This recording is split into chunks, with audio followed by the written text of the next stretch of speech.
क्योंकि भारत के इस बेमिसाल रेलवे ब्रिज के जरिए हर मौसम में सीमा पर चौकसी बनाए रखने में मदद मिलेगी। चिनाब ब्रिज जम्मू और कश्मीर के रियासी जिले में बना है। इस रेलवे ब्रिज को रियासी के बक्कल और कौरी नाम के दो गांवों के बीच बनाया गया। ये दोनों गांव चिनाब नदी के दो किनारों पर बसे, यानी एक तरफ बक्कल और दूसरी तरफ कौरी गांव मौजूद है। रियासी रेलवे स्टेशन से एलओसी की दूरी करीब 70 किलोमीटर और पाकिस्तान से भेजे जाने वाले आतंकियों का गेट कहा जाने वाला पीर पंजाल दर्रा भी यहाँ से ज्यादा दूर नहीं है। पीर पंजाल दर्रे से ही पाकिस्तान में पाले गए आतंकी भारत में घुसपैठ करते हैं और खास तौर से बर्फबारी के दौरान घुसपैठ में बढ़ोतरी हो जाती है। चिनाब रेलवे ब्रिज के शुरू हो जाने के बाद दिल्ली की कश्मीर में सीधी पहुंच हो जाएगी। कश्मीर में तैनात फौज तक हथियार, गोला बारूद और टैंक सीधे पहुंच सकेंगे।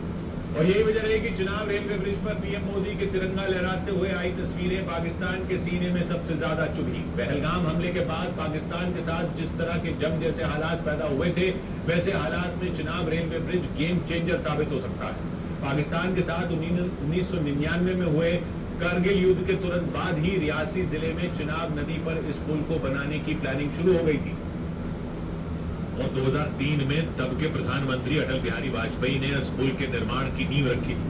कारगिल युद्ध के बाद 2002 में अटल बिहारी वाजपेयी ने सबसे पहले यूएसबीआरएल यानी उधमपुर श्रीनगर बारामूला रेल लिंक को सेंट्रल प्रोजेक्ट घोषित किया था। इसके बाद 2003 में उन्होंने चिनाब ब्रिज बनाने पर मोहर लगाई और इसकी नींव रखी थी। 2003 में शुरू हुए चिनाब रेलवे ब्रिज को 2002 तक बनकर तैयार होना था, हालांकि ऐसा नहीं हो पाया। करीब 22 साल बाद 1486 करोड़ रुपए की लागत से यह ब्रिज तैयार किया गया। रेलवे ने दावा किया कि इस ब्रिज को अगले 120 साल तक किसी तरह का कोई नुकसान नहीं होगा। रेलवे के मुताबिक इस ब्रिज को भूकंप, बाढ़, बर्फबारी और विस्फोटकों से बचाने के लिए खास तरीके से तैयार किया गया।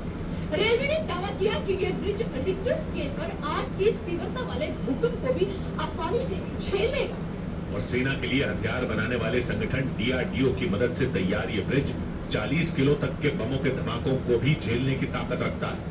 मतलब जंग जैसे हालात में अगर इस ब्रिज पर हमले भी हुए तो उन हमलों से इसे किसी तरह का कोई नुकसान नहीं होगा। जम्मू कश्मीर को देश से जोड़ने वाले रेलवे ब्रिज के उद्घाटन के मौके पर प्रधानमंत्री नरेंद्र मोदी ने रेलवे के कर्मचारियों और इंजीनियरों की जमकर तारीफ की। पहलगाम हमले के बाद पहली बार जम्मू कश्मीर पहुंचे प्रधानमंत्री ने कटरा में एक जनसभा में पाकिस्तान को ऑपरेशन सिंदूर के दौरान पड़ी मार की याद दिलाई और पहलगाम में इंसानियत और कश्मीरियत पर हमले का जिक्र करते हुए 6 मई की रात को हुए भारतीय फौज के बदले की